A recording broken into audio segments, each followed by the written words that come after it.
The old stone bridge stretched across the valley like a giant's arm reaching from one hill to another.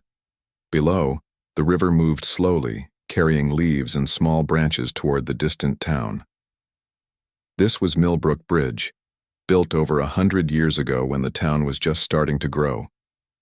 Now it stood as a reminder of simpler times, even though the world around it had changed so much.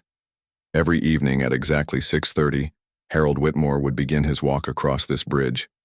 He was 78 years old, with silver hair that caught the last rays of sunlight and a walking stick that had belonged to his father. Harold owned half the buildings in town, maybe more. People called him the richest man in Millbrook, though he never talked about money when he didn't have to. The walk had become sacred to him. 15 years ago, his wife Margaret had died suddenly from a heart attack. She used to walk with him, every evening, pointing out the different birds that lived near the water or talking about their plans for the weekend. After she passed away, Harold kept walking alone. It was his way of feeling close to her, of keeping their routine alive even though she was gone. Tonight was no different from any other Tuesday in October.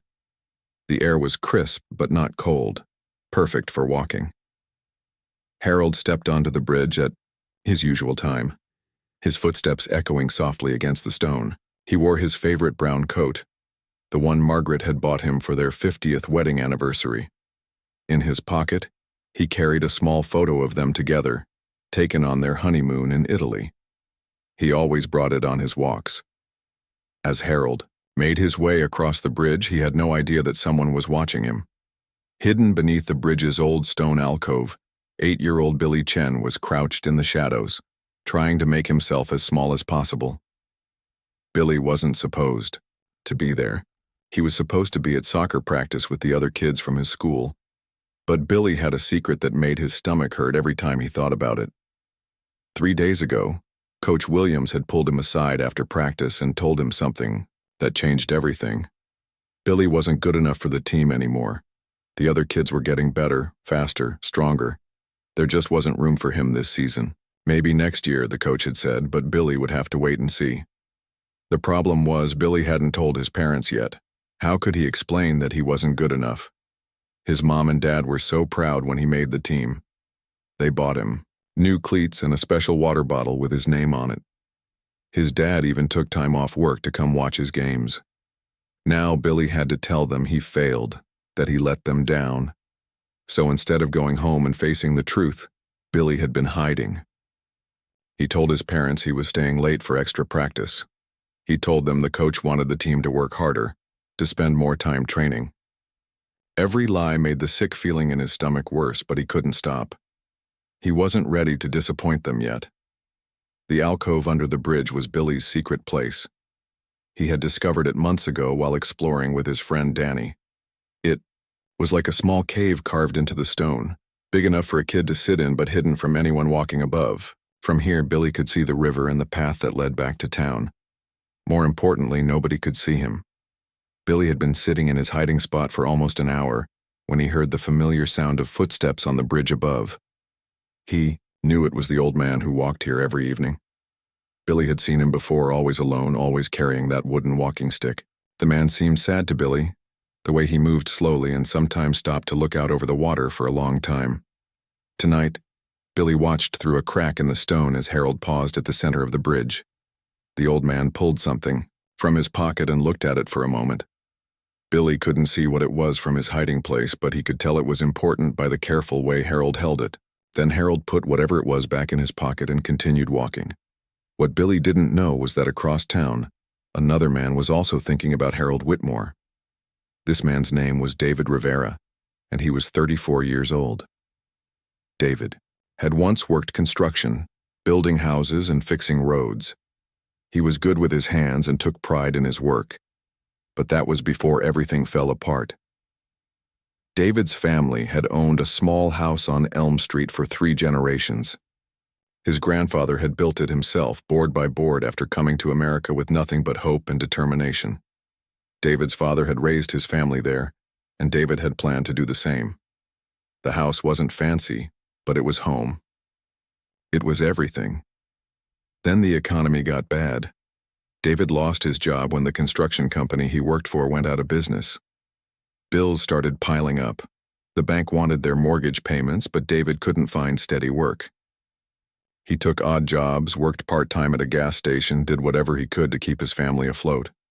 But it wasn't enough. That's when Whitmore Development Company got involved. They owned the loan on David's house and they wanted their money. Harold Whitmore himself never spoke to David directly, but his lawyers did. They sent letters with big words and scary threats. They called the house at dinner time and made David's wife cry. They treated the family like they were criminals instead of people who had hit a rough patch. The foreclosure happened fast. One day, David was fighting to save his home, and the next day, strangers were changing the locks. His father, who was 72, and had lived in that house for 50 years, couldn't handle the stress. He had a heart attack while they were packing their belongings.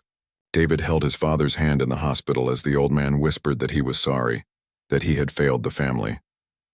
David's father died 2 weeks later. The doctor said it was his heart, but David knew better. It was the shame that killed him.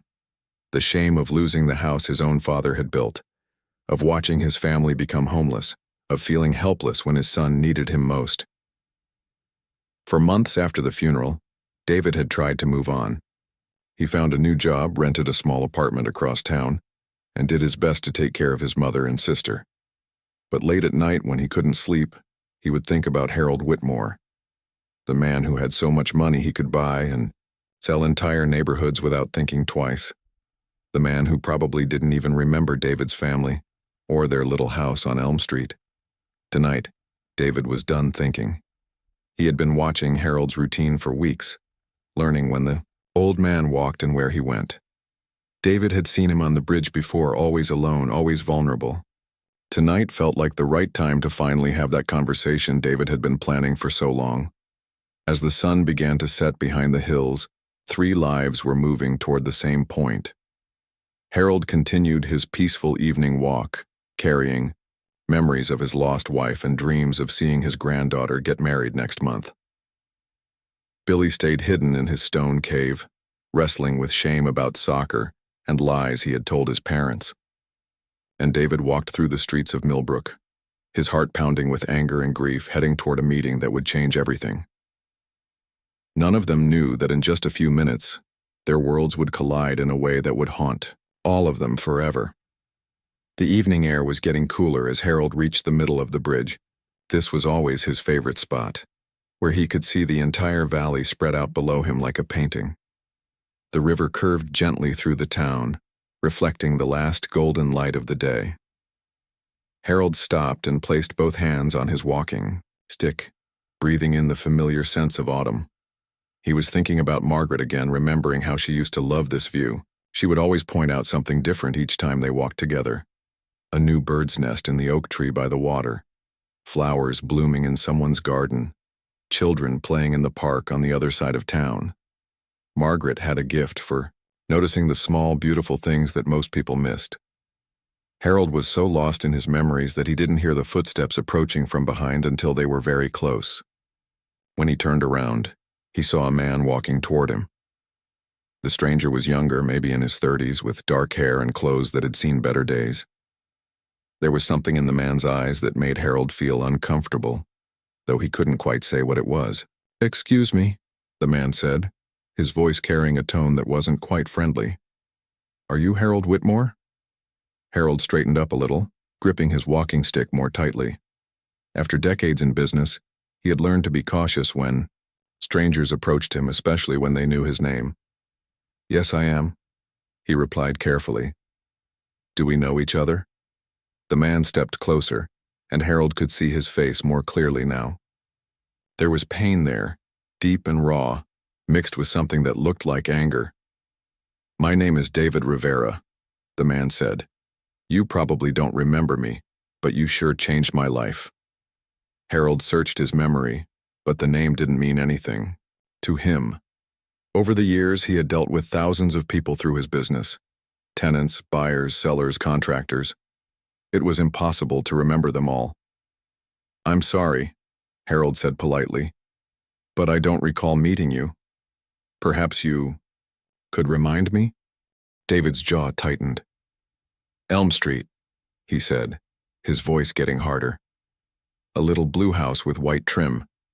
My grandfather built it with his own hands back in 1952. My family lived there for 3 generations. Ring any bells now? A cold feeling started in Harold's stomach.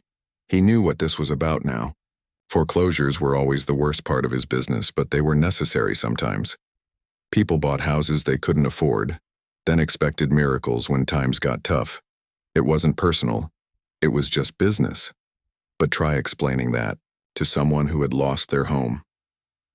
Mr. Rivera, Harold began, using the calm voice he had learned in dozens of difficult business meetings. I understand you're upset about your family's situation, but these decisions aren't made lightly. When someone can't make their payments, there are legal procedures that have to be followed. It's not something I enjoy, but it's part of how the system works. David took another step closer. Harold could see the muscles in the younger man's jaw working, like he was trying to hold back words that wanted to explode out of him. The system? David repeated, his voice rising slightly. Is that what you call it when you destroy a family? Harold felt his own irritation starting to build. He had dealt with angry homeowners before, and they always wanted to blame someone else for their problems. Mr. Rivera, I didn't force anyone to sign a mortgage they couldn't afford. These are business transactions between adults who understand the risks involved. Business transactions, David said, and Harold didn't like the way he said it, like the words tasted bitter in his mouth. Let me tell you about your business transaction, Mr. Whitmore. My dad worked 2 jobs his whole life to keep that house. When I lost my construction job, we fell behind on a few payments, just a few. We asked for time, begged for a chance to catch up. Your people wouldn't even talk to us. Harold shifted uncomfortably. He didn't handle the day-to-day operations anymore, leaving those details to his property management company. Sometimes they could be harsh, but they were just doing their jobs efficiently. I'm sure my staff followed proper procedures, he said. There are programs available for people in financial difficulty. Programs? David's voice cracked. Your lawyers called our house every day. They made my wife cry. They sent letters that scared my kids. And when we finally lost the house, you know what happened? My father had a heart attack. The stress of losing everything, of feeling like he had failed his family, had killed him. Harold felt genuinely sorry about the man's loss, but he also felt defensive. People died of heart attacks all the time. It was tragic, but it wasn't anyone's fault. I'm very sorry for your loss, Mr. Rivera. Truly. But you can't hold me responsible for a medical condition. Medical condition? David's voice was getting louder now. He was healthy before you people started circling like vultures. He was 72 years old and he died thinking he was a failure because he couldn't save his family's home. You killed him just as surely as if you had put a gun to his head. Harold was starting to feel angry now too. He had spent his whole life building a legitimate business, creating jobs, improving the community. He didn't deserve to be attacked by someone who couldn't manage their own finances. That's enough, he said firmly. I understand you're grieving, but I won't stand here and be accused of murder because you couldn't pay your bills. The words hit David like a physical blow. Harold could see it in his face, the way his eyes widened and then narrowed. Couldn't pay my bills? David repeated, his voice now dangerously quiet. You think this is about money? Hidden below in his stone alcove, Billy could hear the voices getting louder and angrier. He couldn't understand all the words they were saying, but he could tell something bad was happening. The scared feeling in his stomach got worse. He pressed himself further back into the shadows, wishing he could disappear completely. This is about a man who worked his whole life for nothing, David continued, his voice shaking with emotion. This is about kids who had to leave the only home they ever knew. This is about my mother who still cries every night because she misses the garden she planted 40 years ago. You took everything from us, and you don't even remember our names. Harold was getting tired of this conversation. He had tried to be polite, but the man clearly just wanted someone to blame for his problems. Mr. Rivera, I'm sorry about your family's difficulties, but I'm not responsible for every unfortunate situation in this town. If you'll excuse me, I need to finish my walk. Harold turned to go, but David grabbed his arm. Don't you walk away from me, David shouted. You don't get to just dismiss us like we don't matter. Harold tried to pull his arm free, but David's grip was strong. Let go of me, Harold said, his own voice rising now. You have no right to put your hands on me. No, right? David was beyond reason now, months of grief and anger finally boiling over. I had no right to keep my family's home either, according to you. I had no right to save my father's life. So what rights do I have left? Harold swung his walking stick, trying to break free from David's grasp. The wooden stick caught David on the shoulder, not hard enough to hurt him seriously, but enough to make him angry. You want to fight? David yelled. After everything you've done to my family, now you want to fight? David shoved Harold backward. The old man stumbled, his walking stick clattering to the stone bridge. Harold tried to catch himself, but his hand slipped on the smooth stone railing. His head struck the edge of the railing with a sickening thud that echoed across the water below. Harold crumpled to the ground, dazed and confused. There was blood on the stone where his head had hit, and his eyes weren't focusing properly. David stood over him, breathing hard, his hands shaking. The anger that had driven him here was suddenly replaced by panic. This wasn't what he had planned. He had just wanted Harold to understand, to acknowledge what he had done to David's family. Billy watched in terror from his hiding place as David bent down and grabbed Harold under his arms. The old man was too weak to resist, still dizzy from hitting his head. David dragged him to the edge of the bridge, Harold's feet scraping against the stone. Please, Harold mumbled, trying to clear his head. Don't do this. But David was past hearing. All the pain and rage of the last year took control. With a grunt of effort, he lifted Harold up and over the railing. For one terrible moment, the old man hung in the air, his brown coat flapping like broken wings. Then gravity took hold and Harold fell toward the dark water below. The splash echoed off the bridge walls like a gunshot. Then everything was silent except for David's heavy breathing and the gentle sound of the river flowing toward town. Billy pressed his hands over his mouth to keep from screaming. The silence after the splash seemed to last forever. David stood at the edge of the bridge, staring down at the dark water where ripples were already fading away. His hands were shaking so badly he had to grip the stone railing to keep steady. What had he done? What had he actually done? Below in his hiding spot, Billy was frozen with terror. He had seen everything through the crack in the stones, but his 8-year-old mind couldn't fully process what had just happened. The angry voices, the struggle, the old man disappearing over the edge. It felt like a nightmare. Except Billy was wide awake, and the scared feeling in his stomach told him this was all too real. David's breathing was coming in short, panicked gasps. He looked around wildly, expecting to see people running toward him, police cars with flashing lights, someone who had witnessed what just happened. But the bridge was empty. The evening was quiet, except for the sound of the river below and his own heartbeat pounding in his ears. Think, he told himself. Think, but his thoughts were spinning in circles. He hadn't meant for this to happen. He had just wanted Harold to understand, to admit what his business had done to David's family. The push had been instinct, anger taking control when Harold tried to hit him with that walking stick. Everything, after that, was a blur of panic and terrible decisions. David picked up Harold's walking stick from where it had fallen. The wooden handle was smooth and worn from years of use.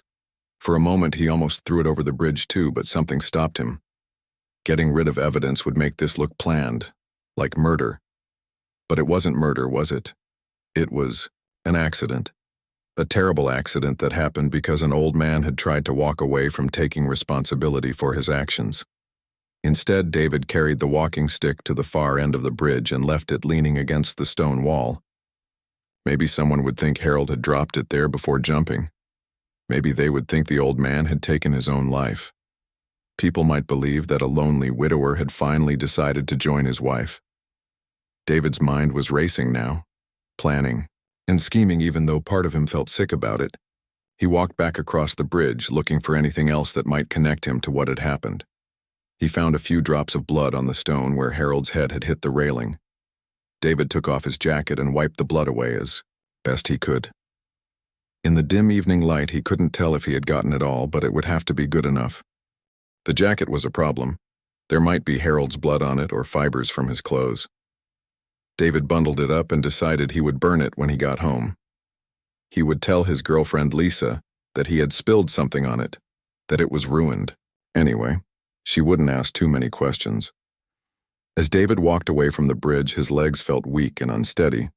Every few steps he looked back over his shoulder, still expecting to see someone following him. But the bridge remained empty and peaceful, showing no signs of the violence that had just taken place there. Billy waited in his hiding spot for what felt like hours after David left. The scared feeling in his stomach had grown so big it made him feel sick. He wanted to run home to his mom and dad, wanted to tell them what he had seen, but he was too frightened to move. What if the angry man came back? What if he saw Billy and realized there had been a witness? Finally, when the sky was completely dark and stars were starting to appear, Billy crept out of his stone alcove. His legs were stiff from crouching in the same position for so long. He climbed up the bank and onto the bridge, looking around nervously. Everything looked normal now, peaceful and quiet like always. If Billy hadn't seen it happen, he never would have believed something so terrible had occurred here. Billy walked slowly across the bridge, his footsteps echoing in the silence. He stopped at the spot where the old man had fallen and looked over the railing into the dark water below. He couldn't see anything down there, just shadows and the faint reflection of starlight on the river's surface. Maybe it really had been a bad dream. Maybe none of it had actually happened. But then Billy saw Harold's walking stick leaning against the wall at the end of the bridge, and he knew it was all real. The old man who walked here every evening was gone, and Billy was the only person who knew why. Billy ran home faster than he had ever run before. When he burst through the front door, his parents were sitting at the kitchen table looking worried. "Billy!" his mother called out, jumping up from her chair. "Where have you been? Practice ended hours ago." Billy's mind went blank. He had forgotten about his lie, forgotten that he was supposed to have been at soccer practice. I was just, he stammered, trying to think of something to say. "Coach Williams called," his father said, his voice stern but not angry. "He said you haven't been to practice all week. Billy, what's going on? Why did you lie to us?" Billy burst into tears. All the fear and confusion and guilt came pouring out at once. But even through his sobs, he couldn't bring himself to tell them what he had really seen. How could he explain about the bridge, about the angry man, about watching someone fall into the river? His parents would never believe such a terrible story.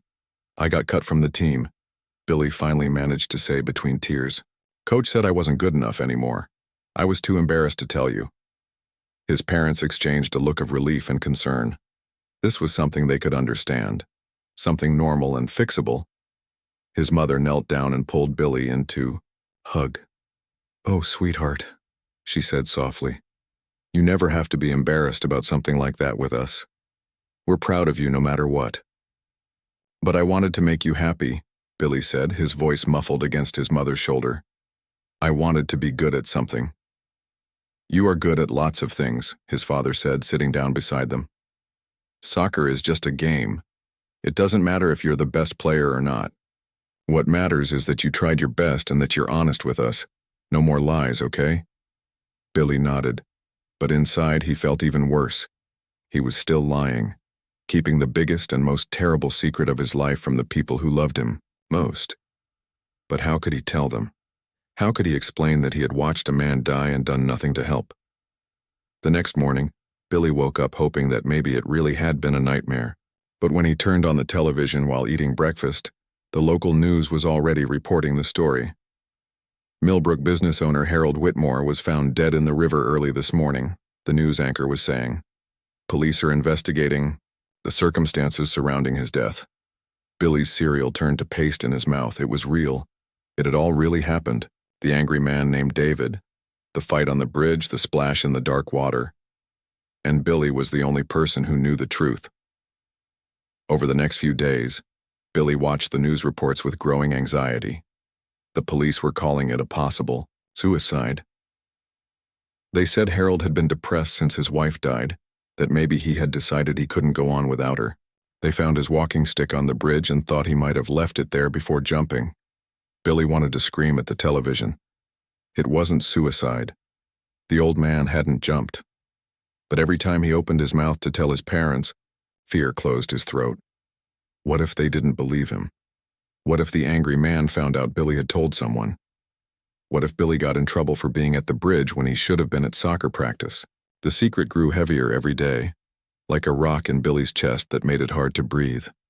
He stopped sleeping well, waking up from nightmares about falling in dark water. He stopped eating much, telling his parents he wasn't hungry when really his stomach hurt too much to eat. His teacher noticed that he seemed distracted in class, staring out the window instead of paying attention to lessons. Billy's parents were worried about him, but they thought he was still upset about being cut from the soccer team. They signed him up for art classes, thinking creative activities might help him feel better. But even drawing didn't help anymore. Every picture Billy tried to make turned into bridges and rivers and stick figures falling through empty space. Meanwhile, Detective Rachel Morgan was having doubts about the suicide theory. She had been investigating Harold's death since his body was found, and something didn't feel right. Harold's family insisted he had been looking forward to his granddaughter's wedding next month. His financial record showed he was actively planning new business investments. These weren't the actions of a man planning to end his life. Detective Morgan walked across the bridge several times, trying to understand what might have happened that evening. She found a few tiny spots that looked like they might be blood, though they were faint and could have been anything. She interviewed Harold's neighbors and business associates, looking for anyone who might have had a reason to hurt him. The investigation led her to several people who had lost their homes to Harold's company, including David Rivera. When she knocked on his door, David tried to stay calm, but his heart was racing. He told Detective Morgan he had been at Murphy's bar that evening, watching the game with friends. The bartender remembered him being there, though the exact times were fuzzy. Detective Morgan made a note to check the bar's security cameras, but she didn't consider David a serious suspect yet. His alibi seemed solid, and he appeared genuinely shocked to hear about Harold's death. Still, something about his nervousness made her want to dig a little deeper. As the investigation continued, 3 lives remained forever changed by that terrible evening on the bridge. David lived in constant fear that someone would discover the truth, jumping every time the phone rang or someone knocked on his door. Detective Morgan pursued leads that seemed to go nowhere, frustrated by a case that looked simple but felt complicated, and Billy carried his secret like a heavy burden, too frightened to tell the truth but too honest to forget what he had seen. 3 weeks had passed since Harold Whitmore's body was found in the river, and Detective Rachel Morgan was no closer to understanding what really happened that night. She sat in her office, surrounded by files and photographs, studying every piece of evidence for the 100th time. The more she learned about Harold's life, the less she believed he had taken his own life. Harold's doctor had confirmed that the old man was in good health for his age. His heart was strong, his mind was sharp, and he had no history of depression beyond the normal grief following his wife's death 15 years earlier. His bank records showed recent deposits and plans for future investments. Most telling of all, Harold had put a down payment on a cruise to Italy just 2 days before his death. It was supposed to be a surprise gift for his granddaughter's honeymoon, a chance for her to see the places where he and Margaret had been so happy together. Detective Morgan had received a stack of letters from Harold's office, complaints, and angry messages from people who had lost their homes to his company over the years. Some of the letters were heartbreaking, families begging for more time or a payment plan. Others were filled with rage, calling Harold cruel names and blaming him for ruining their lives. A few of the more recent letters had crossed the line into threats. One letter in particular caught her attention. It was from someone named David Rivera, dated just 6 months ago. The handwriting was shaky with emotion, and some of the words were smeared as if tears had fallen on the paper while it was being written. David wrote about his family's house, about his father's death, about feeling helpless and angry. The letter ended with words that made Detective Morgan's skin crawl. You destroyed my family, Mr. Whitmore. Someday you'll understand what that feels like. Detective Morgan decided it was time for a second conversation with David Rivera. She drove to his apartment complex on the outskirts of town, a run-down building with peeling paint and broken playground equipment in the courtyard. David answered his door, looking like he hadn't slept in weeks. His eyes were bloodshot, his hair was messy, and his hands shook slightly as he invited her inside. I told you everything I know the first time we talked, David said, but his voice lacked confidence. I was at Murphy's bar watching the game.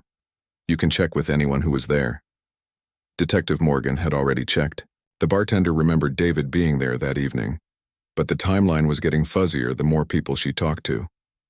Some customers remembered seeing David early in the evening, around 5:30 or 6 o'clock. Others were sure he had been there much later, closer to 9 or 10. The bar's security camera had been broken for months, so there was no video evidence to confirm exactly when David had arrived or left. Tell me about your father, Detective Morgan said, settling into the worn couch in David's small living room. I read about what happened to your family's house. David's girlfriend Lisa was in the kitchen, pretending to wash dishes but obviously listening to every word. David glanced at her nervously before answering. My dad worked hard his whole life, he said quietly. Losing that house broke his heart. The stress of it all, of feeling like he had failed us, that's what killed him. You must have been very angry, Detective Morgan said gently. Anyone would be angry in that situation. Angry doesn't begin to cover it, David admitted, his voice getting stronger. Harold Whitmore had more money than he could spend in 10 lifetimes, but he couldn't show a little mercy to a family that had fallen on hard times. He treated us like we were nothing, like our lives didn't matter. Detective Morgan noticed that David was clenching his fists as he talked about Harold. His whole body was tense, like he was reliving the anger and frustration all over again. Did you ever try to contact Mr. Whitmore directly? She asked. David hesitated for just a moment too long. I wrote letters, he said finally. Lots of letters, but he never responded personally. His lawyers handled everything. What about face-to-face? Did you ever try to speak with him in person? Another hesitation. I thought about it, David said. I thought about going to his office or his house, demanding that he explain himself. But what would have been the point? Rich men like Harold Whitmore don't listen to people like me. Detective Morgan made notes in her notebook, watching David carefully. His story was consistent with what he had told her before, but something about his body language bothered her. He kept looking toward the door like he wanted to run away, and his answers seemed rehearsed like he had practiced them. After leaving David's apartment, Detective Morgan drove to Murphy's bar to talk to more people who might have seen him that night. The bar was a dim, smoky place where working-class men went to drink beer and forget their troubles. The bartender, a heavy-set man named Tony, was wiping down glasses when she arrived. Yeah, I remember that night, Tony said when she showed him David's photo. David comes in here pretty regular. Good guy, doesn't cause trouble. But he's been different lately, you know? Drinking more, talking to himself sometimes. I think losing. His dad really messed him up. What time did you see him that night? Detective Morgan asked. Tony scratched his head thoughtfully. That's the thing I can't quite pin down. I know he was here, but we were busy that night. Big game on TV, lots of customers. I remember serving him drinks, but I couldn't tell you exactly when he showed up or when he left. Detective Morgan talked to several other customers who had been at Murphy's that evening. Their stories all conflicted with each other. Some people were certain David had been there all evening, nursing, beers and staring at the TV. Others thought he had left early, maybe around 7 or 8 o'clock. The more people she talked to, the less reliable David's alibi became. Meanwhile, Billy's behavior at home was getting worse every day. He had started having nightmares almost every night, waking up screaming about bridges and dark water. During the day, he was withdrawn and jumpy, flinching whenever someone touched him unexpectedly. His parents had tried everything they could think of to help him feel better, but nothing seemed to work. Billy's teacher, Mrs. Patterson, was so concerned that she called his parents to request a meeting. Billy used to be one of my brightest students, she explained to his worried parents. He was always engaged, always participating in class discussions. But lately, he seems like he's somewhere else entirely. He stares out the window for hours, and when I call on him, it's like he doesn't even hear me. Billy's mother had noticed the same changes at home. He used to love drawing and building things with his blocks, she told Mrs. Patterson. Now his pictures are dark and scary. Stick figures falling off cliffs, houses burning down, things like that.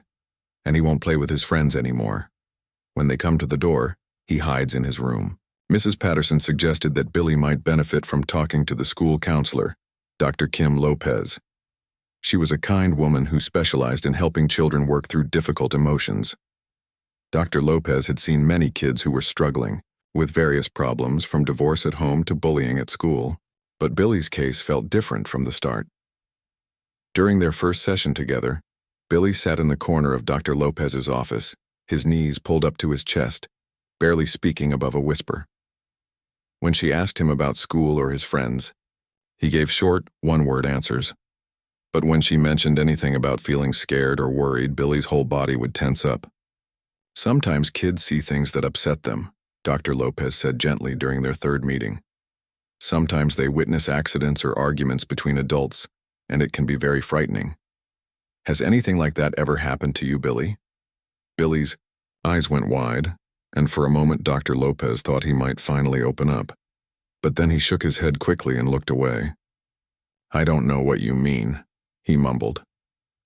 Dr. Lopez had worked with traumatized children long enough to recognize the signs. Billy was carrying a secret, something big and scary that was too much for an 8-year-old mind to handle alone. The drawings he made during their sessions were always the same themes: bridges, water, people falling, and always a small figure hiding and watching from far away. You know, Billy, Dr. Lopez said during one session, sometimes when we see scary things happen, we think it's our fault somehow. But that's never true. If you saw something that frightened you, it wasn't because you did anything wrong. Billy looked up at her with tears in his eyes. But what if someone gets in trouble? He whispered. What if telling makes everything worse? Dr. Lopez felt her heart break a little. This child was clearly carrying a burden that no kid should have to bear alone. Sometimes telling the truth is scary, she said softly, but keeping scary secrets inside can make us feel sick and sad. The grown-ups who love you want to help. You feel better. Billy was quiet for a long time, staring at his hands folded in his lap. Finally, he looked up at Dr. Lopez with the saddest expression she had ever seen on a child's face. What if what I saw was really, really bad? He asked in a voice so small she could barely hear it. What if it was the worst thing ever? Dr. Lopez knelt down so she was at Billy's eye level. Then that's exactly when you need to tell someone, she said. Because keeping the worst things secret is what hurts us the most. Back at the police station, Detective Morgan was putting together a timeline of Harold's last day. Security cameras from various businesses around town had captured glimpses of Harold throughout the afternoon. He had visited his bank, stopped at the florist to order flowers for his granddaughter's wedding, and bought groceries at the market. Nothing in his behavior suggested a man planning to end his life. The final piece of security footage showed Harold walking toward the bridge at 6:28 p.m., right on schedule for his usual evening routine. Detective Morgan had watched this footage dozens of times, looking for anyone who might have been following him or waiting for him. The camera angle didn't show the bridge itself, so she couldn't see what happened after Harold disappeared from view. Detective Morgan was beginning to suspect that Harold's death was not suicide, but proving murder would be much more difficult. She needed physical evidence or a witness, and so far she had neither. The blood traces on the bridge had been too degraded to provide useful DNA evidence. There were no fingerprints on Harold's walking stick except his own. What she did have was a growing list of people who had reason to be angry with Harold Whitmore, and David Rivera was at the top of that list. His alibi was weak, his motive was strong, and his behavior during their interviews suggested he was hiding something important. Detective Morgan decided to dig deeper into David's background and the timeline of that evening. She requested phone, Records, credit card transactions, and any other documentation that might place David at a specific location at a specific time. She also planned to re-interview everyone at Murphy's bar, this time with more specific questions about exactly when they had seen David. As she worked late into the night, Detective Morgan couldn't shake the feeling that she was missing something important, some crucial piece of the puzzle that would make everything else fall into place. She didn't know that the missing piece was an 8-year-old boy who was too frightened to speak, carrying a secret that could solve her case, but might destroy his own fragile sense of safety in the world. Dr. Lopez had been working with children for over 15 years, but Billy's case was keeping her awake at night. She had seen kids struggle with divorce, bullying, and family problems, but this felt different. Billy was carrying something much heavier than typical childhood worries. His drawings were getting more detailed and disturbing, always showing the same scene from different angles. A small figure hiding while two larger figures fought on what looked like a bridge. During their 6th session together, Billy finally drew something new. Instead of stick figures, he carefully drew a man with silver hair carrying a walking stick. In another corner of the paper, he drew a younger man with dark hair and angry eyes. Between them was a bridge that looked exactly like the old stone bridge that crossed the river in town. "This is a very detailed drawing, Billy," Dr. Lopez said gently, studying the picture. "Can you tell me about these people?" Billy's hand started shaking. He looked at the drawing like he was seeing it for the first time, surprised by what he had created. I wasn't supposed to be there," he whispered, so quietly Dr. Lopez had to lean forward to hear him. "Where weren't you supposed to be?" she asked. Billy pointed at the small figure he had drawn hiding under the bridge. "I was supposed to be at soccer, but I got kicked off the team. I was too scared to tell my mom and dad, so I hid instead. I didn't mean to see anything bad happen." Dr. Lopez felt her heart rate increase. This was the breakthrough she had been waiting for, but she had to be very careful not to push too hard and frighten Billy back into silence. "Sometimes we see things by accident," she said calmly. "It's not our fault when that happens." "But what if someone got hurt?" Billy asked, tears starting to form in his eyes. "What if someone died and I didn't help them?" The words hit Dr. Lopez like a physical blow. She realized that Billy wasn't just dealing with witnessing an argument or a fight. He had seen something much more serious, possibly even connected to Harold Whitmore's death that had been all over the local news. "Billy," she said very gently, "if you saw someone get hurt, that's not your fault. You're just a little boy. It's not your job to stop grown-ups from fighting or to save people from danger. But if you saw something important, telling a trusted adult about it might help other people understand what really happened." Billy was crying openly now. "The old man was nice," he sobbed. "He walked on the bridge every day and he looked sad but not scary. The other man was so angry. He kept yelling about his house and his daddy. Then they started pushing and the old man hit his head and then—" Billy couldn't finish the sentence. Dr. Lopez handed Billy a tissue and waited patiently for him to calm down. She was beginning to understand the full scope of what this child had witnessed. If Billy had seen Harold Whitmore's death, then his testimony could be crucial to the police investigation. "Billy, you've been very brave to tell me this," Dr. Lopez said. "I know it was scary to keep this secret for so long, but now we need to think about what to do next. There are some police officers who are trying to understand what happened to the man you saw. They're good people who want to help, but they don't know what you know." Billy shook his head frantically. "I can't tell the police. What if the angry man finds out? What if he comes looking for me?" Dr. Lopez understood Billy's fear, but she also knew that this information was too important to keep secret. "What if we talk to your parents first? They love you so much, and they want to keep you safe. We could all sit down together and figure out the best way to help the police while also making sure you're protected." Billy was quiet for a long time, thinking about what Dr. Lopez had said. Finally, he nodded slowly. "Will you be there when I tell them?" he asked. "If you want me there, absolutely," Dr. Lopez promised. That evening, Dr. Lopez met with Billy's parents at their house. She had called them earlier to explain that Billy had revealed some important information during their counseling sessions, something that might be connected to a police investigation. Billy's parents were shocked and confused, unable to imagine what their 8-year-old son could possibly know about a criminal case. Billy sat between his parents on the living room couch, still clutching the drawing he had made that day. Dr. Lopez sat across from them, ready to help Billy tell his story and to support the family through this difficult conversation. "Mom, Dad," Billy began, his voice shaking. "I need to tell you something really important, but I'm scared you'll be mad at me." His mother put her arm around him. "We could never be mad at you for telling us the truth, sweetheart. Whatever it is, we'll figure it out together."